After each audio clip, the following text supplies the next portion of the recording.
You can have it from us in writing. This is Banter Bollywood and Beyond, talking about Raees.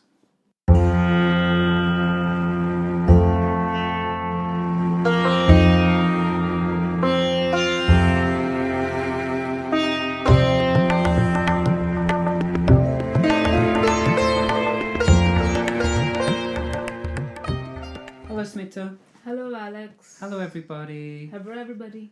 So, welcome to another episode of Banter Bollywood and Beyond. And in this episode, we're going to go a little bit more modern. We've chosen Raees, which is a 2017 film, so by far the most modern film that we've covered on this. So, this film is quite an unusual choice for us. So, Smita, why did you choose this film this time? Well, I thought that there should be some sort of a change for the audience, considering the kind of movies we have played so far. Nothing has been done which is modern day Bollywood commercial standard. So yeah, we haven't done anything like that. And also, Raees is not exactly fiction. There is a bit of real, character there, and of course, the Modi angle is also very relevant. Okay. Because it's he's the Prime Minister of India, and it shows about some of the tensions that were there between Bollywood and Gujarat state regarding bootlegging and all those other events. So I chose this against something more commercial, only because of the political relevance of what's happening in India with the farmer strikes and everything, and Shah Rukh Khan himself trying to sort of make a movie based on the state where the Prime Minister himself comes from.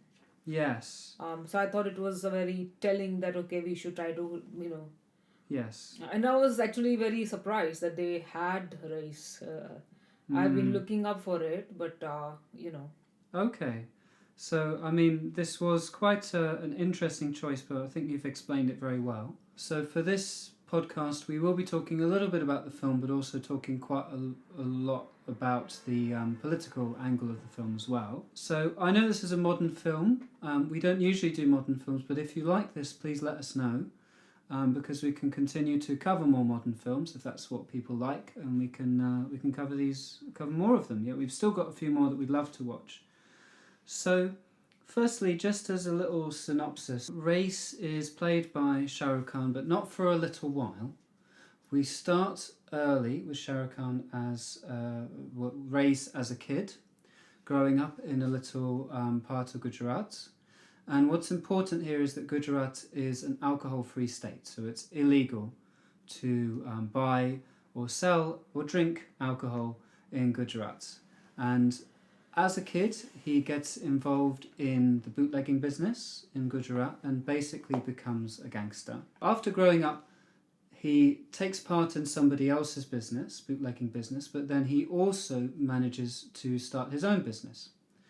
And a lot of the film is about his attempts to run a successful business, but also to give back a little bit to the community, which is a very important aspect of this film. And his run-ins with an inspector, who is by far my favourite character of this film, who is always trying to catch him in a sort of, Lupin style, you're just one step behind me kind of style. And that's the basic crux of the film, is that it's Raees' story of becoming a bigger bootlegger, but also becoming part of the community, trying to give back to the community, trying to influence politics and adhere to his code of ethics, which is mentioned very early in the film as being very important, and to outwit the police officers and the police on his tail. Firstly, before we get too stuck into anything too political, as a film, did you enjoy this film? Yeah, I mean, it went quite fast. I didn't realize that the time was running so quickly. Yeah. What obviously liked about it movie is, unlike most Shah Rukh Khan movies are set in a studio, this one was actually shot in real locations and real places. And I think that is what kept me absolutely, very keen on what's happening, what's going to happen. Yes. Because normally Bollywood commercial cinema, which is different, and what is important to mention here is that are not set on real locations, They are all set in, they happen in studios. most of the and most of the time. And also the makeup was very well done. The characters were very authentically represented. I think a lot of thinking has gone into this. It was obvious.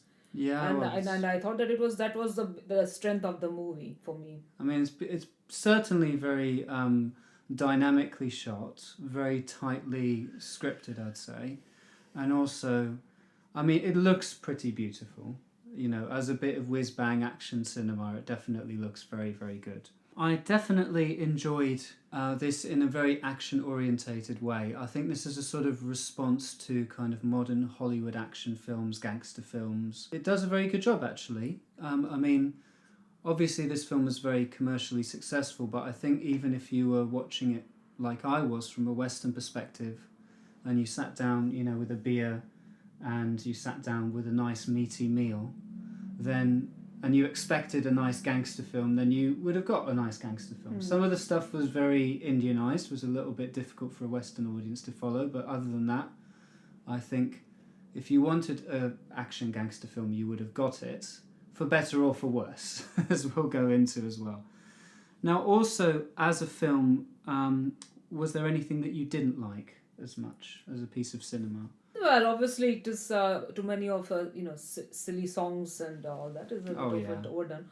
But most of it is okay. I think it's, as I said, the production element of any Bollywood movie is always the biggest topic of concern there, because who gets to play what role, and who gets to so that way. I mean, not all the, for me, I think that the composition of the artists was not all that convincing to me all the time. Right. It looked like this movie was made in a hurry, and that a lot of people were just thrown in. All right. Because they were available. I don't think there was a lot of thought given to kind of taking away the attention from the focus from Shah Rukh Khan himself, because obviously he's the money maker. He's the star. He wants this movie to be about him more than about the gangster. And it's for commercial reasons. Obviously, he's not going to put Nasruddin Shah in this, or Paresh Rawal in this. No, it's not. It's not designed for lovies. It's not designed for a parallel cinema audience. It's a piece of Bollywood action, and that's essentially what you get when you press play on this film. I would also say that one thing that I didn't really like about this film, I mean, I know it's maybe a little bit of a cliche, but as you said, the songs were, I think even though the songs have been very popular, they aren't really up to scratch. I think they're popular more because of the cinematography rather than the song.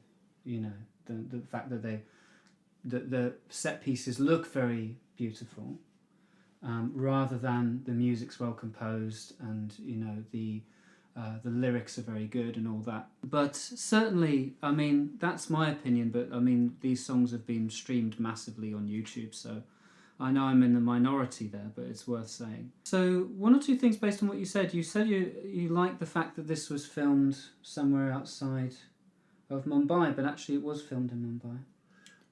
It was filmed on Mumbai set made to look like Gujarat. Really? Yeah, it was. They did a pretty good job, didn't they? The whole thing was recreated, even the... Well, I don't know if the whole thing was recreated, but I think the street scenes, for example, the street scenes might be. That is possible, because there are certain streets in Mumbai. Yeah. Like who resemble some of the situations, like in Kutch. But that Kutch thing, I don't think was false. Kutch? Yeah, Kutch. It is based on a place in Gujarat, the coastal line, which is one of the largest in India, probably the largest coastal line. As is an essential plot point in this film. It's around the Kutch area. Okay. So for him to not portray Kutch would be a complete disaster. I mean, I will have to look that up. So sure.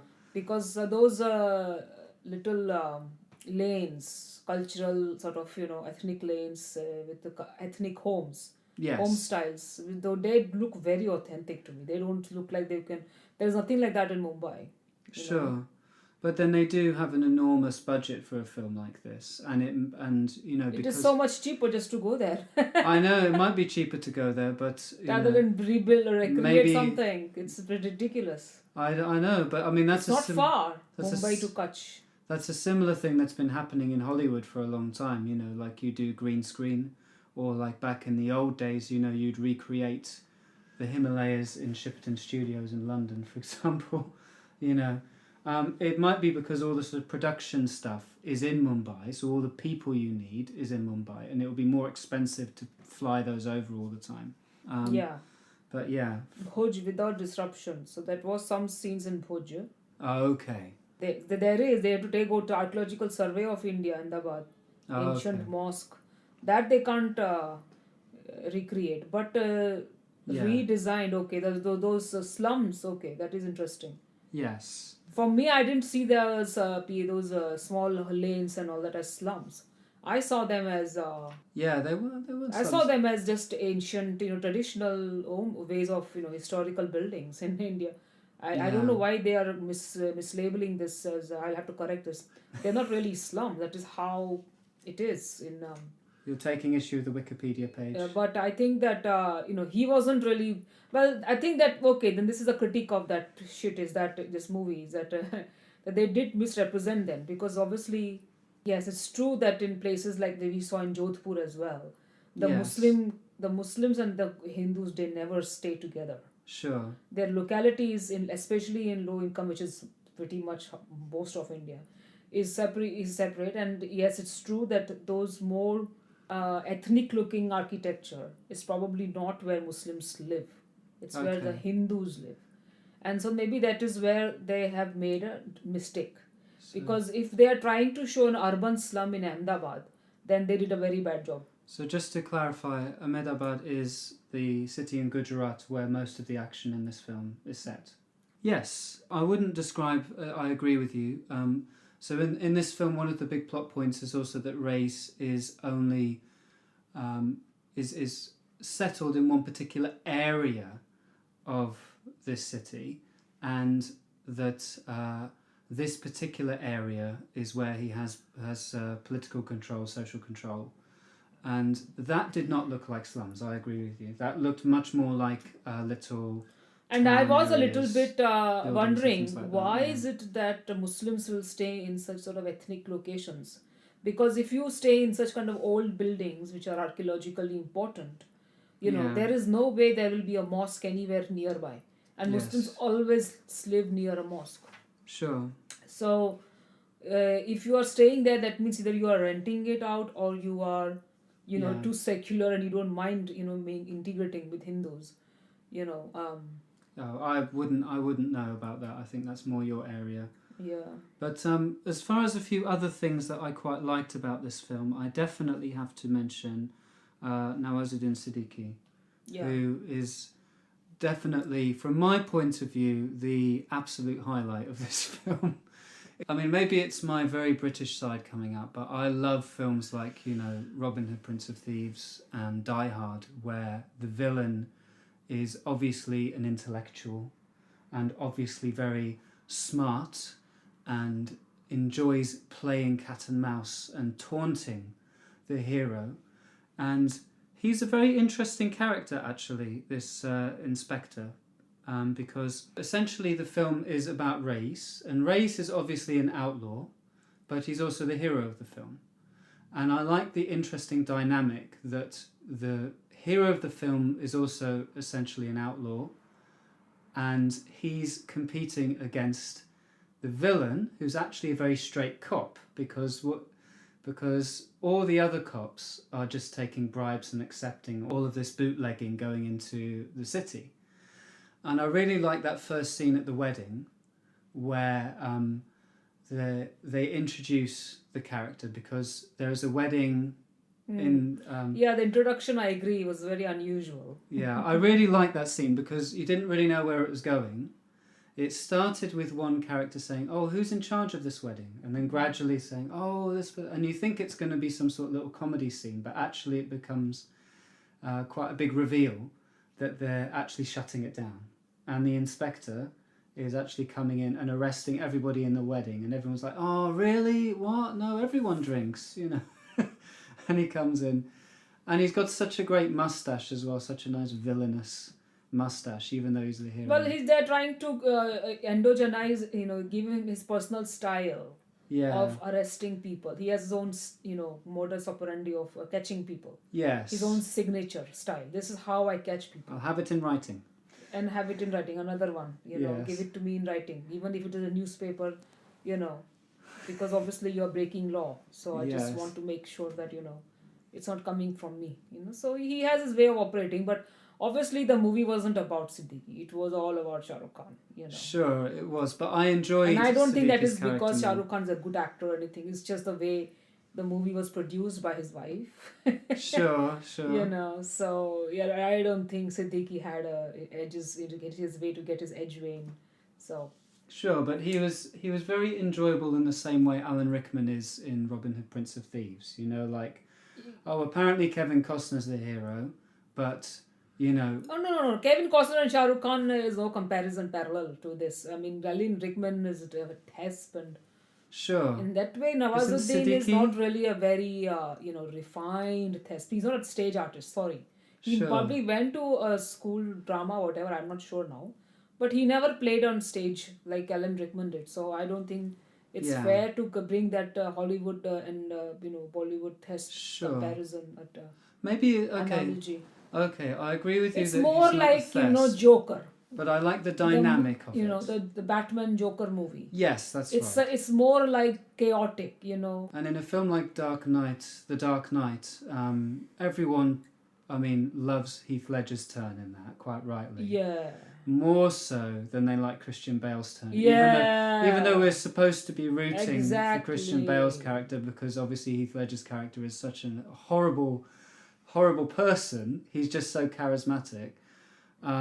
I think the dynamic was there, even though I can't really make a big analogy, because obviously... They couldn't Shah Rukh Khan could have got somebody else to play that role. I don't think it would have to be a Nawazuddin... Thesp, wouldn't it? Proper Thesp. Of which there are many in Bollywood. It would have to be a proper Bollywood Thesp, wouldn't it? But still, I think he was definitely the most interesting character for me. And I really liked when he was on screen. Because also, in some of these films... modern Bollywood films, what happens is the lead character, life gets so easy for them because they're obviously so good at kicking ass and sort of being amazing, being a hero and stuff. And what I like is having a proper villain, someone who's really a match for the hero. In this film, you get that. You get a proper villain who's sitting down playing Karon with him and talking about how many people he's arrested. Those scenes are very good, very authentic. Yeah. That's how people in the slums, they pass their times and yes, wait for the next stage of their life. And yes, that is very true. Yes, I definitely like that. Just one more thing that I didn't really like, and I know this might be a bit of a moan because I've mentioned this a lot, but there really wasn't much for Mahira Khan to do. Yeah. Yeah, she was basically there to be married. Just for one or two kids. songs and just to give a little break. But there was no need for the break because the movie wasn't violent at all. There weren't even very violent dialogues, to be honest. Maybe you I didn't find this movie violent. There were some horrible killing scenes, murdering. But as such, it wasn't really that violent. I don't know. If you compare it to something like Don in the 1970s, this was absolutely much more violent. There was that whole scene at the beginning where Raees tries to sell his goats at that market in Mumbai, and these other guys say, no, you can't sell them here, and then basically there's a whole beat-down scene with loads of slabs of meat and blood flying everywhere. And also during the item number, there is a big murder scene where there's lots of shooting and stuff like that. This film is violent. I wouldn't say it's horrifically violent, but it's definitely a lot of blood and, a lot of death happens in it. But yes, that was my big thing, was Mahira Khan didn't have much to do apart from sort of get married and look pretty and raise a kid or so and be very happy for Raees. She didn't have an arc of her own at all. Even the scenes in which they were asking her to act were not very well thought.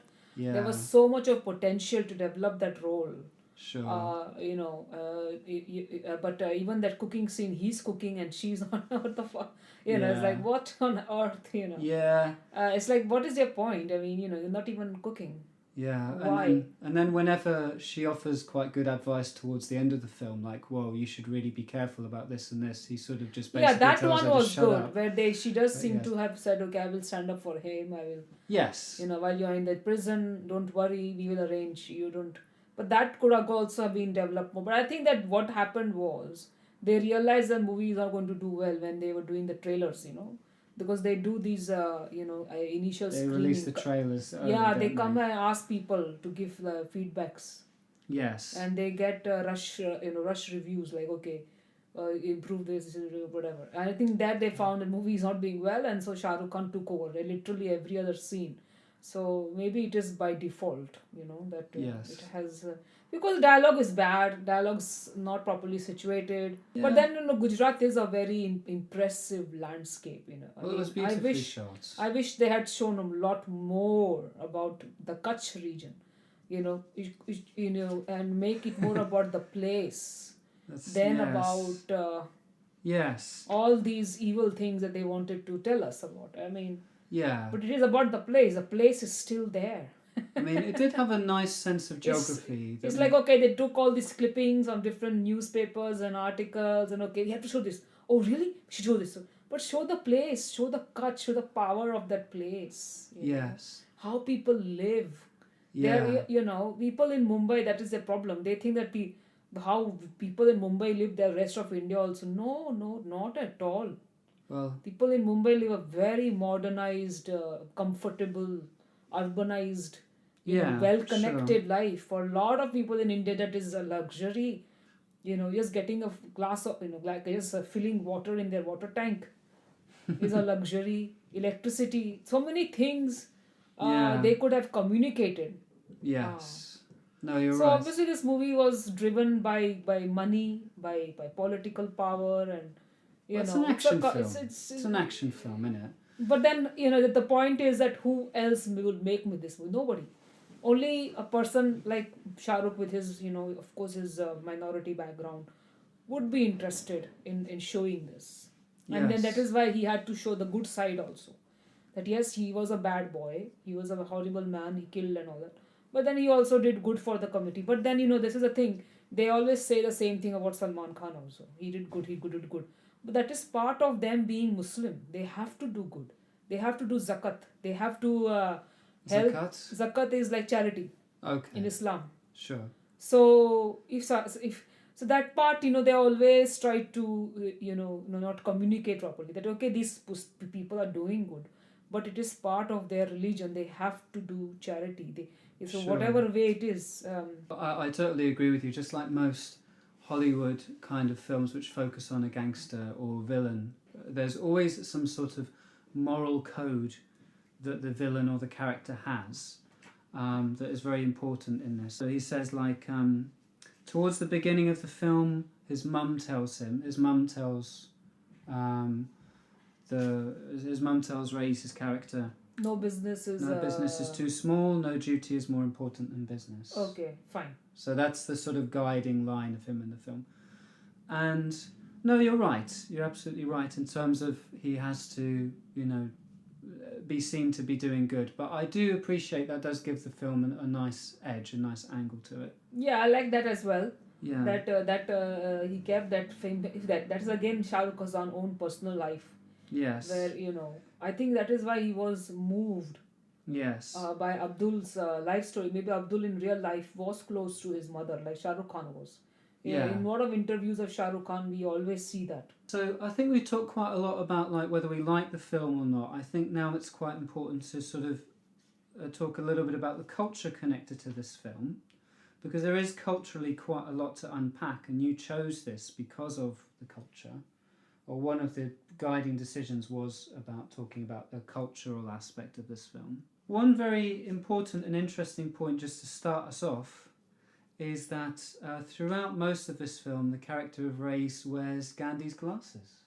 And again, I think that is probably a spoiler, but okay, fine. No, it's not a spoiler, because it happens... Well, a spoiler would be something that happens way towards the end of the film. He steals Gandhi's glasses towards the very beginning of the film, So it's only like in the first 10-15 minutes when he's still a kid. Maybe I could leave a spoiler alert, but yes. And I think that's done for a very specific reason. So, just towards the beginning of the film, Raees' character can't afford to buy glasses. So he thinks he can get glasses by going and stealing them from a Gandhi statue, which is also wearing glasses. Unfortunately, these are just the frames of the glasses. Obviously, you have to get a prescription and all that.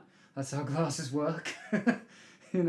But as a kid he doesn't understand that, which is well established. And then throughout the rest of the film he wears the same frames. Obviously he changes them, but I think the parallel with someone like Gandhi is a very deliberate one, because the character is also quite secular. He's more about like providing peace and providing alcohol to people, be they Muslim or Hindu, in a similar way that Gandhi was. Well, I guess the parallel that we're supposed to draw is that was something that Gandhi, not that Gandhi sold alcohol, what I mean is Gandhi was trying to create a state for Muslims and Hindus, and so Shah Rukh Khan's kind of message there is that this character is a sort of old secular version, and maybe also because BJP is becoming increasingly non-secular, and this is set in the state where Modi came from. This is a deliberate sort of taunt at the politics of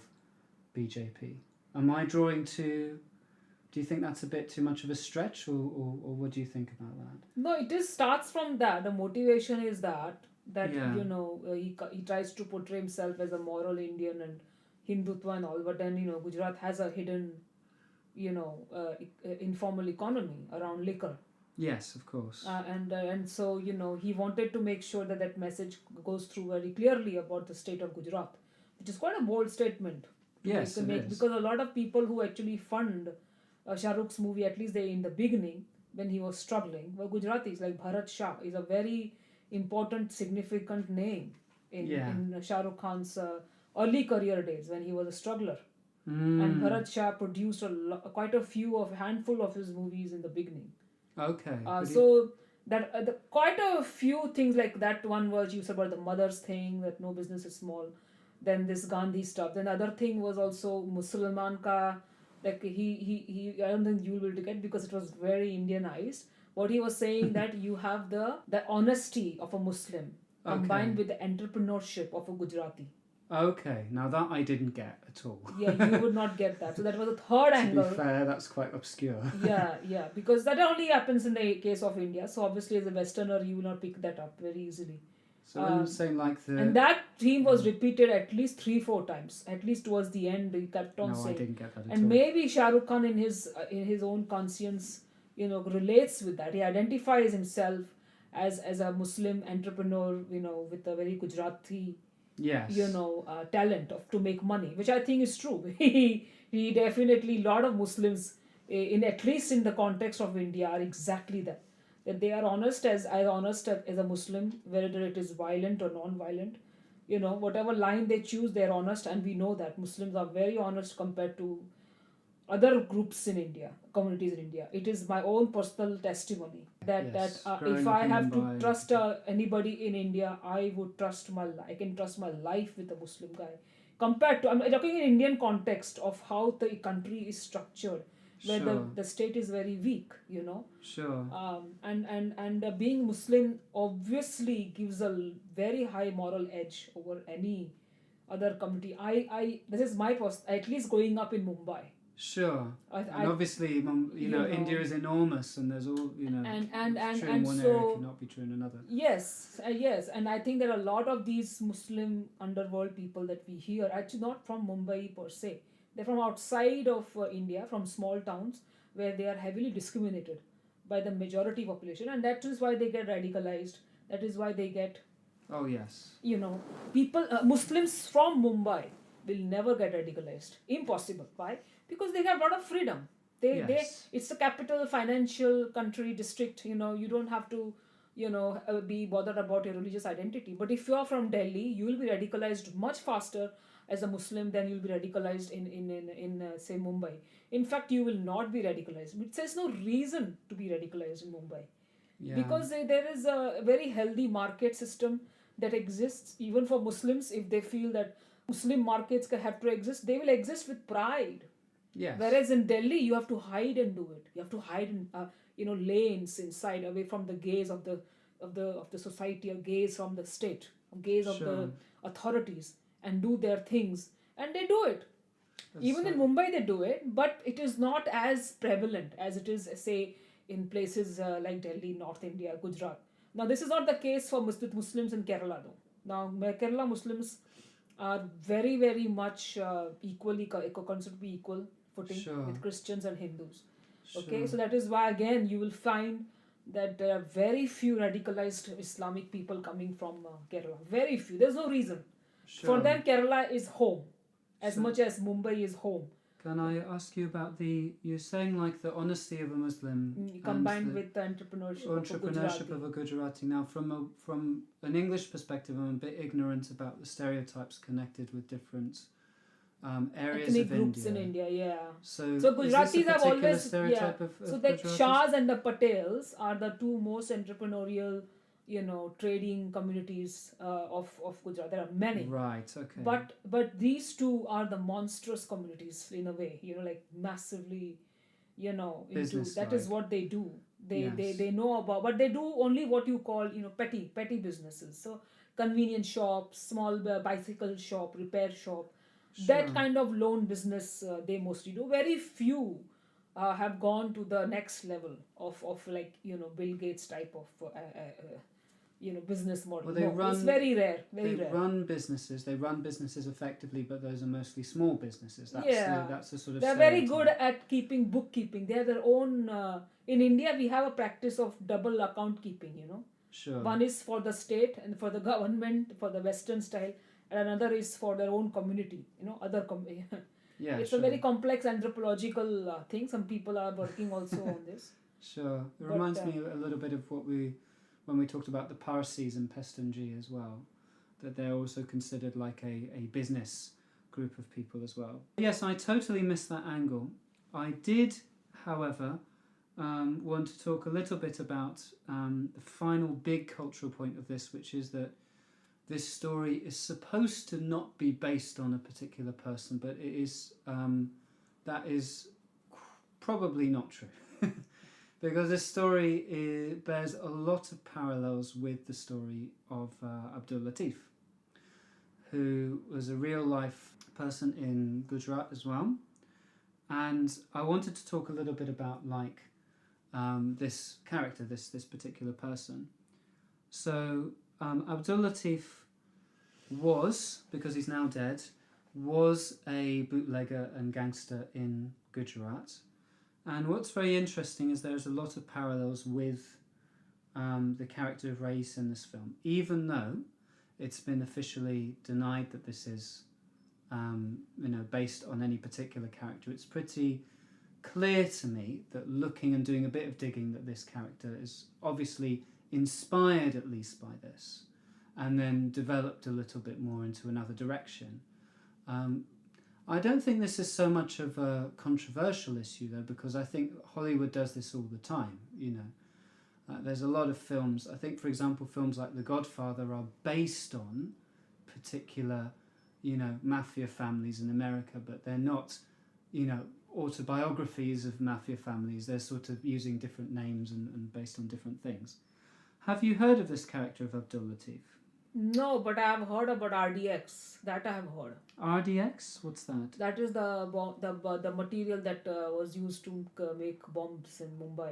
Okay, yes. So the raw material, I think, is called RDX, which obviously people in the underworld and in the terrorist world, they know. And yes, it was that is why he got himself encountered in a police, shot in a police encounter, because he felt guilty. But that probably is not how it was in real life. I think he was happy to continue this business. Yeah, and that he got caught. That's it. He got caught in a sting operation. But Shah Rukh Khan has given his own twist. Okay, now another thing that is very important to mention about Shah Rukh Khan is that, as we know, Shah Rukh Khan only makes movies for the diaspora community. Okay, the Indian diaspora living mostly in UK. I disagree, but go on. Then followed by US. Okay. Sure. So this is one of those rare movies where he has actually never been abroad. Sure. So Raees can be counted as one of those movies Shah Rukh Khan has never left India. Okay. This was all shot in India, which is rare for Shah Rukh Khan. He has never, I mean, he always, except for Bazigar obviously, which was again a super hit movie. It was shot in India, 100%. Nothing was, there was no abroad link. Sure. But then I don't watch Shah Rukh Khan movies. Ashoka, so I know, is very Indian movie. And his next movie, Tipu Sultan, also is going to be shot in India. But I don't watch Shah Rukh Khan movie. So apart from this one. I only watched him till maybe Bazigar. Sure. And I suffered during DDLJ, which is Dilwale Dulhania movie. Oh dear. And then I just stopped watching. I don't Well, watch sure. at all. I mean, to me, there's nothing worse than those kind of very bad, sort of cheaply made Bollywood films where everything's very loud and very sort of thrown to the wall. I do think this film is a very good example of a modern Bollywood action film. I mean, it's certainly not a mess. It's certainly a pretty decent action film if you want a decent action film. If you like something like Fast and Furious, then you probably like this film, and it's not a bad action film at all.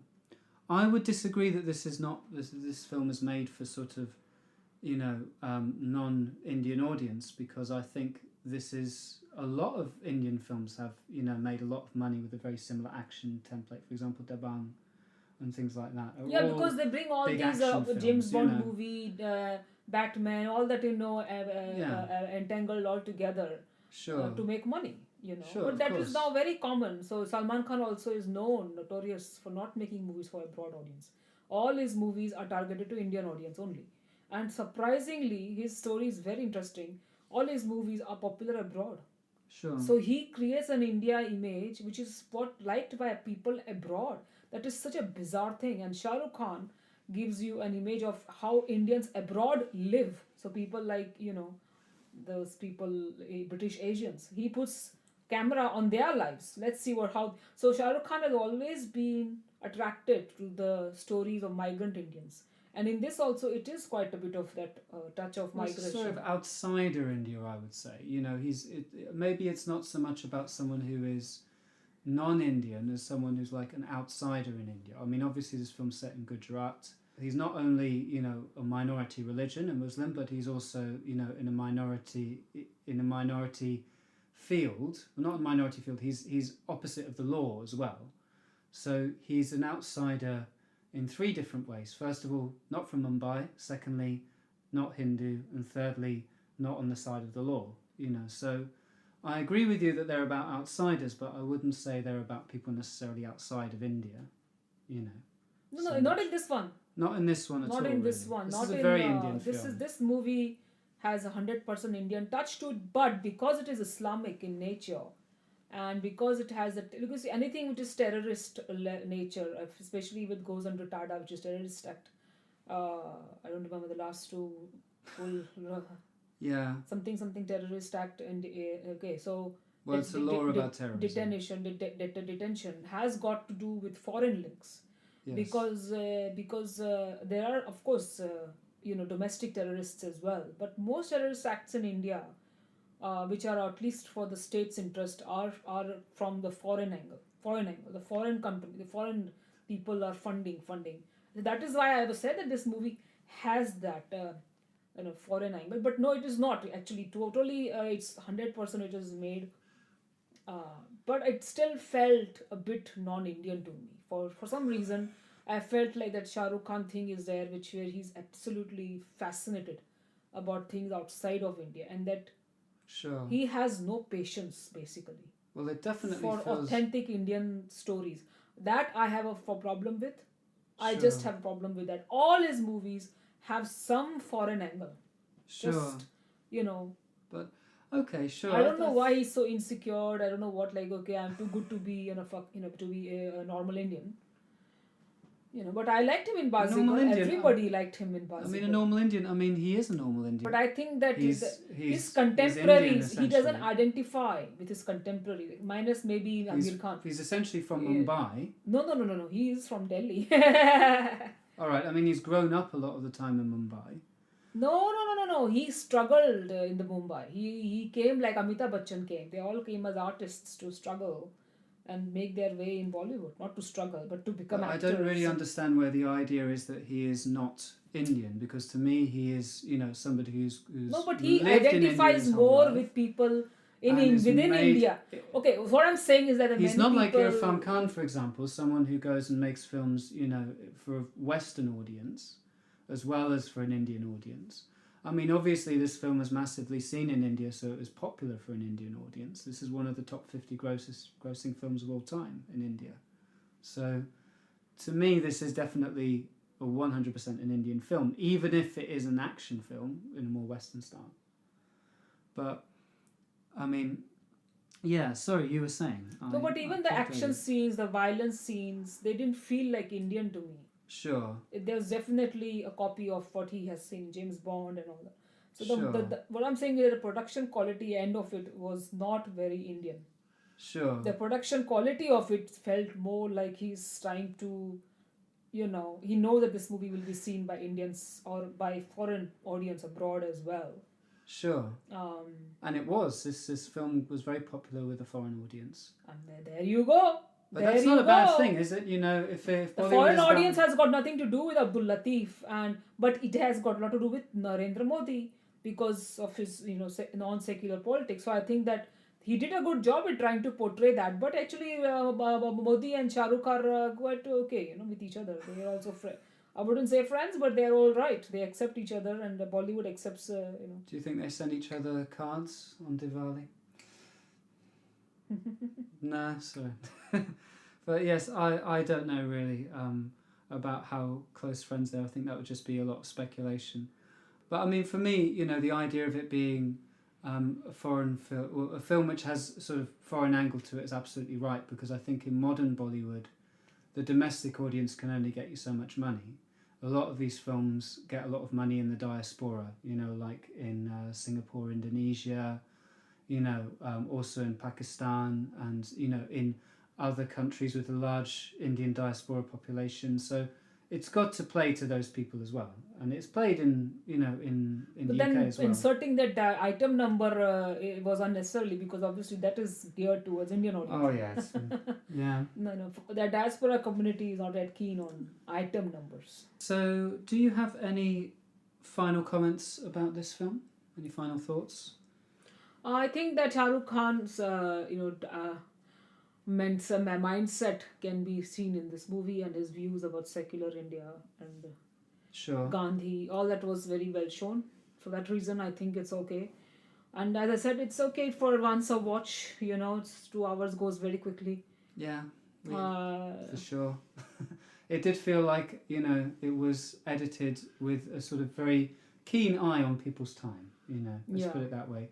No scene outstayed its welcome. They were all like boom, boom, boom, boom, boom, boom, boom, loads of shots and stuff like that. Yeah, I liked this film. I didn't think it was an amazing film, sort of like top tier, like something like Don, for example, or I don't think it was even peak modern Bollywood.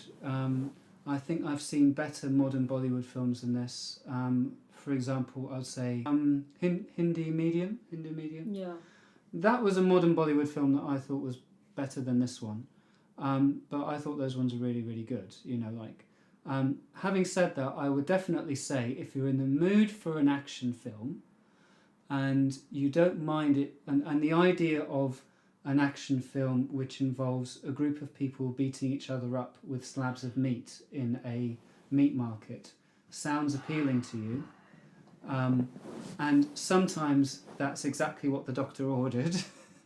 And also if you want to see a sort of good action scenes, interesting political angle to it, I would thoroughly recommend this film. If that's and once in a while, I definitely like this film. This kind of film for sure. And hey, I mean, if people like this episode, we can do more action films on the podcast. Yeah. Let's see. If people really like it, we can do more of them. So we've talked about quite a lot of things in this episode, as we normally do. So I think it's about time to wrap up. I mean, we've talked about a lot of things. For example, we've talked about Shah Rukh Khan and his his politics of filmmaking and all this. We've talked about Gujarat identity and all these kinds of things, and we've also talked a little bit about the money aspect of this film and how much money it could make. Now, if and the sort of outside India audience of it, if you're at all